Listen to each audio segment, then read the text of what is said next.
যারা এখনো পড়ালেখা নিয়ে সিরিয়াস না, এখনো ভাবছো আর আধা ঘন্টা 1 ঘন্টা পর থেকে শুরু করব, 2-3টা রিলস দেখে নেই তারপরে শুরু করব বা কালকে থেকে শুরু করব পড়ালেখা, তারা একটা মিনিট চোখ বন্ধ করে আমি যেগুলো বলছি সেগুলো একটু ভাবো। ধরো আজকে তোমার রেজাল্ট দিয়েছে, চারিদিকে তোমার সকল বন্ধু বান্ধব বা মোস্ট অফ দ্য ফ্রেন্ডরাই খুব ভালো রেজাল্ট করেছে, A+ পেয়েছে, সব সাবজেক্টে খুব ভালো নাম্বার পেয়েছে, খুব কষ্টের তারা ফল পেয়েছে। তাদের পরিবারে আনন্দ উৎসবের কোনো কমতি নেই।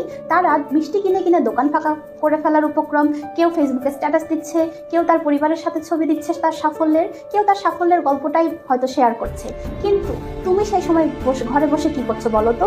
তুমি সেই সময় ঘরে বসে দেখছো যে তোমার বাবা মায়ের ফোন সাইলেন্ট করা বা তাদের ফোনের কলের উপর কল আসছে, কিন্তু তারা সেই ফোনগুলোর জবাব দিচ্ছে না।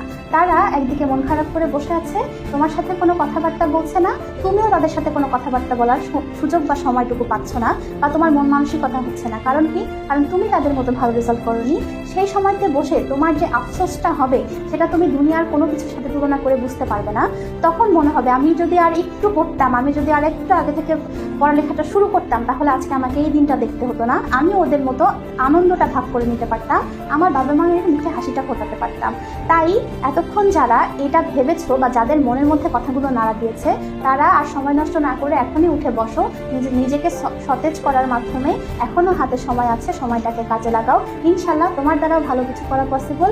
আমি বলছি A+ পাওয়া পসিবল। সময়গুলোকে শুধু কাজে লাগাতে হবে, আমাদের সাথে থেকে আমাদের কথাগুলো শুনতে হবে আর সেই অনুযায়ী পড়ালেখাটা চালিয়ে যেতে হবে।